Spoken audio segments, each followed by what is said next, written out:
দেখেন, আমি আবার বলছি, এখানে সহিহ দঈফ বলতেছি না, সব কোরআন। আমি আপনাদেরকে বলছি, বিশ্বাস করেন, আল্লাহ বলতেছেন আস্তাগফিরুল্লাহ পড়ো, আমি শক্তি বাড়ায়া দিব। তোমার শরীরে বর্তমানে যে পরিমাণ শক্তি ইস্তেগফার পড়ো, এই শক্তির সাথে আমি আল্লাহ কুদরতি শক্তি দিয়ে ডাবল শক্তিতে রূপান্তরিত করব। শক্তি শরীরে দরকার আছে না নাই? দেখেন, আমি আবার বলছি, এখানে সহিহ দঈফ বলতেছি না, সব কোরআন। শক্তি আসেনি আমাদের দরকার। কোরআনের মাধ্যমে বোঝা যায় হুদ আলাইহিস সালামের জাতি, এই জাতিকে প্রচুর শক্তি আল্লাহ দান করছেন।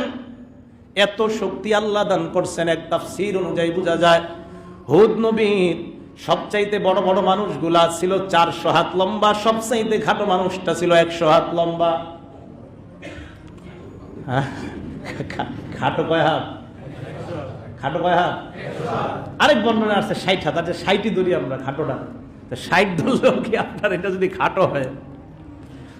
এই হুদ জাতি প্রচুর শক্তিশালী, এমন শক্তি পাথরের পাহাড় থেকে পাথর কেটে কেটে তারা ঘর বানাইতে পারতো, এত শক্তি তাদের। পাথর এইভাবে তারা নিজেরা হাতে দিয়ে আইনা পাথর দিয়ে ঘর বানাইতে পারতো। পাথর ভাঙা তাদের কাছে কোনো ব্যাপার না।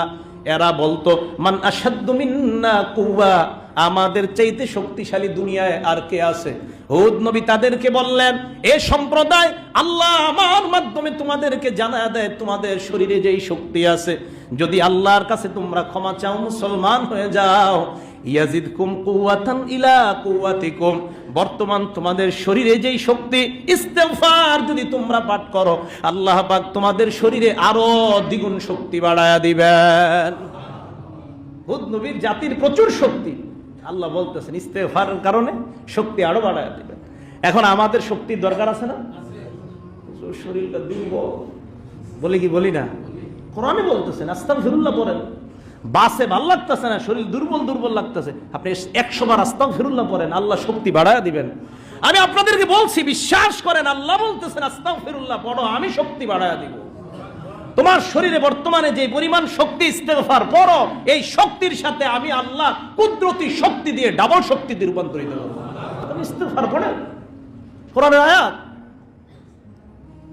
তো আল্লাহ পাক রব্বুল আলামিন বলবেন ইয়াজিদকুম কুওয়াতান ইলা কুওয়াতিকুম, তোমাদের বর্তমান যে শক্তি, এই শক্তির সাথে আল্লাহ আরো শক্তি তোমাদেরকে বাড়ায় দিবেন। তাহলে আমরা পড়ব না ইস্তেগফার ইনশাআল্লাহ?